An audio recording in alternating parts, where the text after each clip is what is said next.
Hello, everyone. Welcome to the KSLA Cafe. I'm Dominique Ben alongside Adria Goins, and we're so glad that you could join us.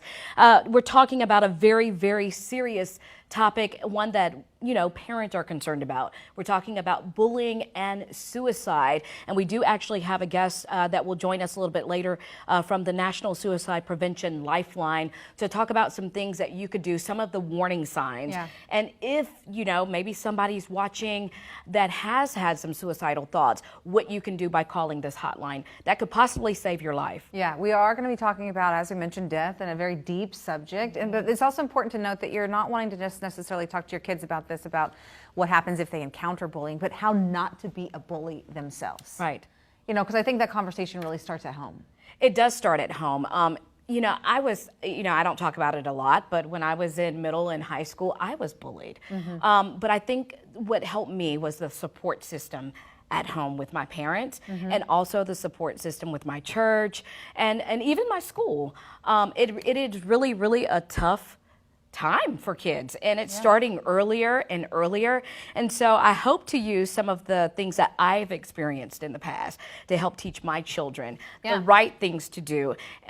Kids are going to be kids. I know some things, the name calling when they're little, but then you have to teach them how to push through it. Right. And then when to recognize when the signs are really, really troubling. And that's one thing I've preached to my son, because I'm afraid that he may encounter these situations and feel like he can't come to me and talk about it because he may be either embarrassed or whatever. But that's a conversation that I'm having with him now, even now, saying, you can tell mommy anything. Right. You can tell me if someone's bothering you.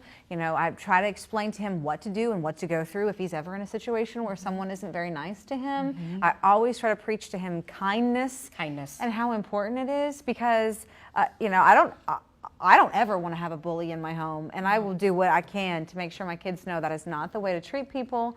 Like you said, though, kids, they may think it's funny, they may think they're joking around, but to a lot of kids, they take it very seriously because they're already talking about insecurities they already face. Right. And I think not only is this a problem for children, but for adults too. Yeah. And just on a personal aspect, again, when working in TV, I know a lot of us, we get a lot of emails and a lot of phone calls. Just yesterday, no kidding, just yesterday, someone called. They were very nice. You're a great reporter, you're a great anchor, but you need to lighten up your eyes. I guess you wear contacts. I don't wear contacts that are colored. I wear contacts that are clear because I can't see.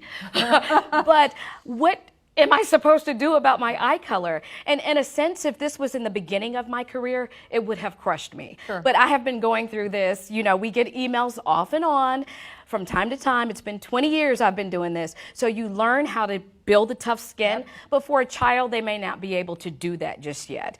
But I've been able to push through and take it with a grain of salt. Because if I change my eye color for this person, the next person's not gonna like it. Right. And so you just have to learn how to push through that as adults, I'm saying. And then if it becomes too much, talk to somebody. I mean, I still talk to my mom about it. As soon as I got in the car, guess what this person said? I do the same thing too. Like if I ever get an ugly email or whatever, I'll go home and I'll rant and complain about it, and then I have to tell myself, let it go, because if I don't, it will fester and it will continue to bother you, just like it does with a kid that's bullied. Right. It can consume you, but what I try to do is use an example of just last week. I think there was someone that took a picture and they were talking about my makeup, right?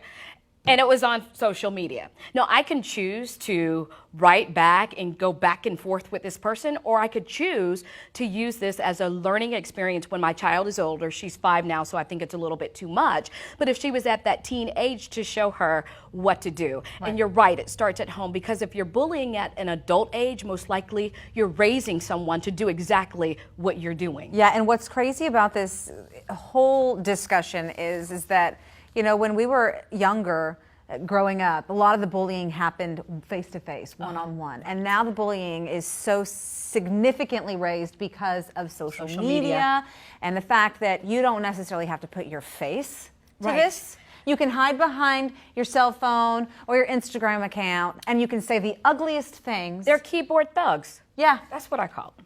Yeah, and I printed this off. I thought this was very interesting. Kind of some definitions of a pattern of bullying. It's written, electronic, or verbal communications that threatens harm, obscene gestures, taunting or malicious teasing, persistent shunning or excluding a student. That's considered bullying. And then, of course, you have physical harm, such as hitting, pushing, or damaging property. I have a friend who has a daughter who just started high school. And she talked to me quite a bit about what her daughter is already going through. She, you know, things change going from middle to high school. Your cliques change, your best friends change. And she was telling me how her daughter had a best friend for years, and now she makes fun of her on Snapchat and will laugh at her through Snapchat messages. And she's just kind of like, you know, what happened here? You were a close friend. It hurts. Yeah. And that is bullying. And it's something that when you are in that age where you're making such a transition from high school and middle school, that can really affect the type of, you know, mental mentality that you have as far as that's concerned. It affects your confidence, I think, and especially where children in middle school, they're trying to find their way, and they make that tough transition to high school, and that's even tougher, like you said, Adria. But, you know, we're dealing, like you said, with a different type of bullying. We didn't have Snapchat when I was growing up. We didn't even have Facebook when I was like in elementary, middle, and high school. And so you're right. I mean, people are taking pictures, they're saying ugly things, and we know that, you know, they say stuff on Snapchat disappears in 24 hours, but what if it doesn't? You know, and then this thing lives on and lives on forever. But, you know, there was something else that we pulled up, some research about why do some students bully? Why? Yeah. And, you know, it said that they have a strong need for power. They want to feel powerful. And maybe that is tearing down somebody that appears to be weaker, that's not going to bully back or fight back in school. And it's really tough because school, they have a policy that you can't hit back. So if somebody, you know, so it's really tough. How do you protect yourself, number one? I mean, you tell the teacher and you hope that will resolve it, but what if it is not resolved at that point? Yeah. There's too many times where, in fact, on CBS this morning, following KSLA News Show this morning, I was watching a piece about how a mother, the video from the school shows her son being bullied, and to the point where he lost consciousness. Yeah, it's this. Yeah, it's this he case was right picked, here. Yeah, he was picked. There's video of him being bullied. Yeah. And she had to, they didn't even call 911. No, so this happened in 2008 in California, and the mother is suing right now her 12-year-old son. As soon as he got out of the car, he was bullied. He was in some type of chokehold that they believe that the bully learned. I don't know if it was on social media, YouTube type, but it was really, really aggressive and violent, and it left this child, her 12-year-old. Now, can you imagine all of you parents out there that have children, especially children that are 12 or at any age, that your child was bullied and beat up so bad that he's left with permanent brain damage. I can't imagine that. I cannot imagine that. It makes me, you know, it makes you want to tear up because you want to protect your children. Yeah, and that's the thing. They go to school thinking they are protected. You know, that's when you are a mother of my same, with kids the same age, and you think, at least they'll be safe at school. But almost that's like, it's not safe for them most times, you know? When I read this and I highlighted some things, the mother said specifically, I dropped my child off at 7:30 that morning, and he is not the same anymore. Yeah. She dropped her child off with the notion that I'm gonna, you know, my child's gonna come home, you know, homework, whatever, and he's gonna be the same. She picks up a child, or she goes to the office, like you say, and he's in the middle of the floor. He's black and blue, and 911 has not been called.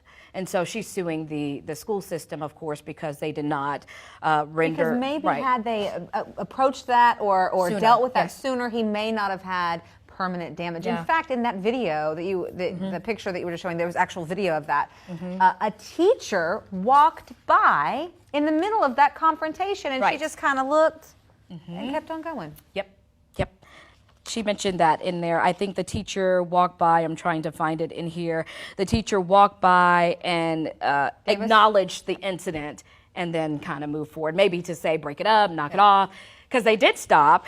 a little bit, and then Right. it started up again. And even the bully, I think, realized that something was wrong. That in this, he tried to help the child to the water fountain because he realized, okay, something must be seriously wrong here.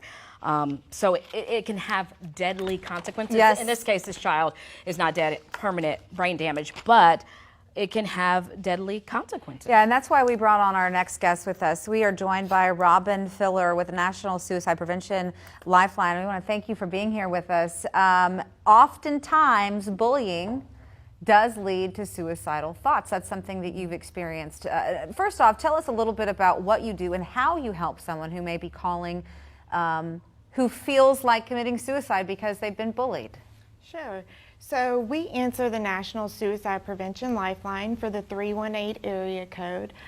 When an individual reaches out to us, we listen to their story about suicide, we assess their safety, and then try to help them develop a safety plan and connect them with resources that can help depending on what it is that they're dealing with. So Robin, you said that basically you can take someone from a call of suicide to a safe place within 20 minutes. How are you able to do it so quickly, and what are some of those calls like?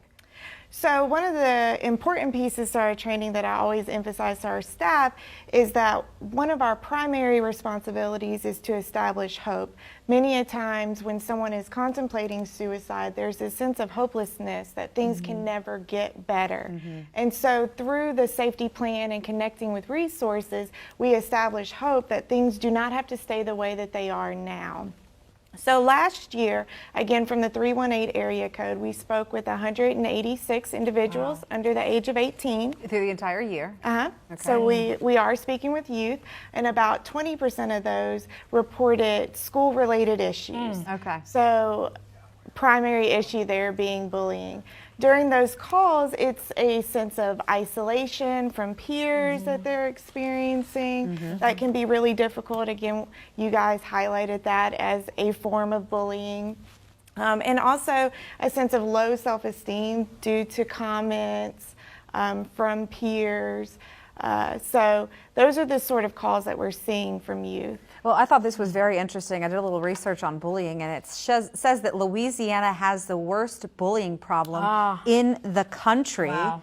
And the majority of this coming from either being on school property in high school, or high school bullying online. So do you see a lot of kids saying, you know, the majority of the bullying is coming from online or in-person bullying? Because I would imagine that the increase in online bullying is staggering, especially in high school. So we do receive quite a few calls, not just from youth, but also adults that see suicidal content online from a youth that they're concerned about. And one of the things that I would encourage students, parents, any social media user to become familiar with is how to report that content. Every major social media platform has a way to report concerning content that may have to do with suicide or even homicidal.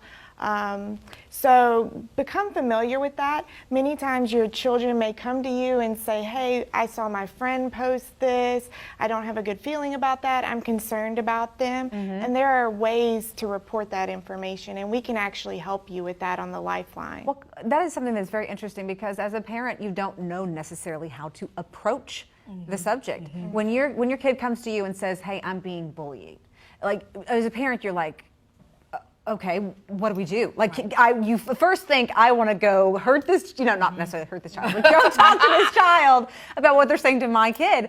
But how do parents handle a situation like that? Do they call you? What do they go about doing to help their child? So yeah, they can certainly call us. I also think as adults, sometimes we have to remember that what may sound like a small situation to us because we're adults can be a huge situation for a child.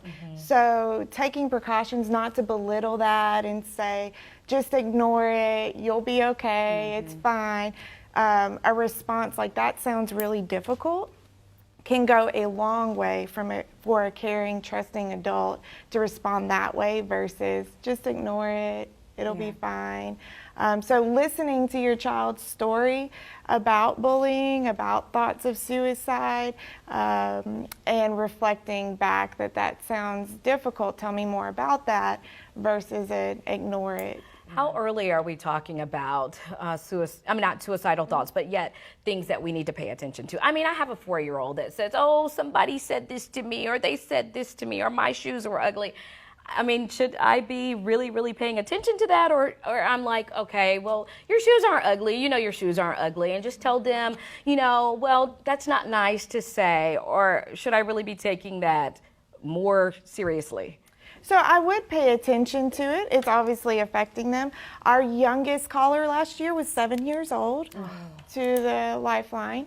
So I would pay attention to those things and just sort of let them know, okay, well, that sounds like that really affected your day-to-day, and encourage those conversations so that they can be open about talking about it later, right? If we're open now, then they're can be open later. Yeah, it's important not to think that what you've got going on is more important than what your child is telling you. What kind of questions do you go about asking kids when they call to kind of get to the bottom, the root of the problem?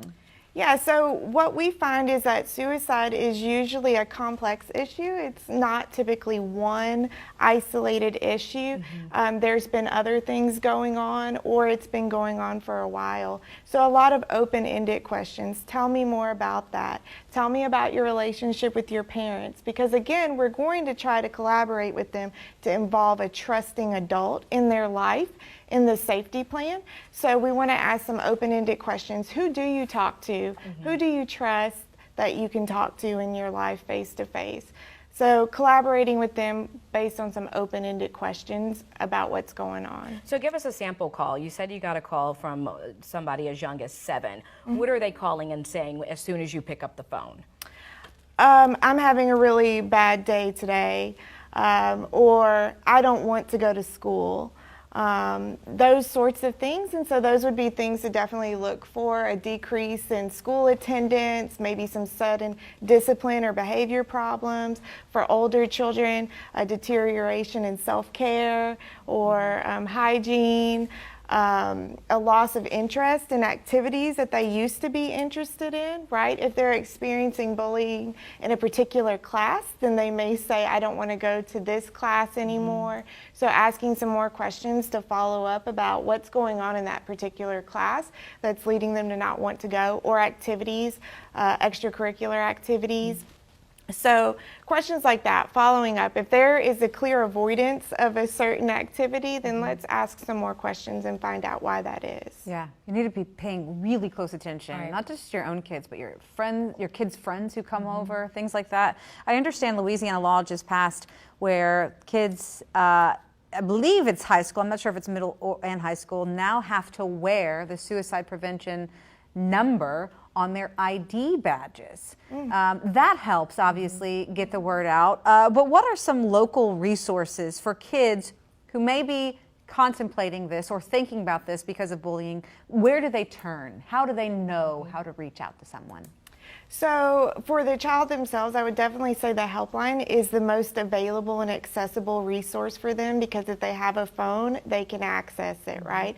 And we're 24/7, 365. As a parent, I would say that if you have a child who's attempted or at immediate risk of suicide, that hospitalization may be required. But if hospitalization is not required, your general practitioner and school can be a wealth of resources for you. General practitioners typically know of a lot of resources in your community, because each story about suicide may be different. They may be dealing with grief or other related issues that their general practitioner can help connect you with resources for. That's good. Here's the number for that: 1-800-273-TALK or 8255. Good information to have. You can even put this in your, wallet or your kid's lunchbox or whatever, so that way if they have any concerns, they know who to get a hold of. Is there anything else that parents would need to know? I mean, we have a lot of parents that will be on this post. What should they know? Yeah, so I would definitely encourage, we've talked some about cyberbullying, to keep monitoring that social media, become familiar with how to report these things. Other students are often the first line of defense in seeing suicidal content online. So making sure that you're knowledgeable about that and you know how to report that when you see it. And also that the Lifeline is a resource. We will speak with the parent and child together. We've spoken with counselors who have a child right there in their office and help them to develop a safety plan and assess risk. So we're able to do that. You can make the phone call together and we'll walk you through that process. How difficult is it when you're on the phone and within the 20 minutes when you have to hang up and say goodbye to say, I know this child is going to be okay, or that you're still worried a little bit about that child? Is there, I guess, a point where you have to call 911 to send to that child's house if you feel that whatever was being said is not working, or are you confident at the end of the 20 minutes or however long it takes that this child is going to be okay? So we do have instances where we have to initiate emergency services. And again, that's what I'm saying for parents. If someone is at an immediate risk or has already attempted or done something to harm themselves, then we need to connect them with emergency services. So we do have those instances, but they are rare. I think one of the things that we have in our favor is when someone calls the helpline, they're ready to talk about what's going on. Yeah. And we can collaborate with them. So as long as we can reduce their access to means, which is another thing I would encourage all parents to think about, what do I have in my home that my child could potentially use to harm themselves with if they're having a difficult day. As long as we can reduce their access to any suicidal means and come up with a safety plan involving a trusting adult, we're confident. We also do follow-ups. Yeah. I think that's very interesting, because you never really think about it. Right. Make sure that stuff is not in my house. I'm sure you probably say plenty of prayers too over those kids that you speak with every single day. Just thinking about, that's got to be a mix of emotions, not only for them, but for you as well. But I think what's interesting is that when a kid like that calls the suicide prevention hotline, I think they're at the level where they have to make a decision, and they're like, either this could go one way or the other. And a lot of kids don't even attempt to make the phone call because they're already so set on how to handle it. So I think that's a one-up for those kids, wouldn't you say, that actually have the guts and the attempt to call you? Yes, and I would also like to emphasize for the public that initiating emergency services is a last resort. Calling us does not mean that emergency services is going to immediately be dispatched to your location.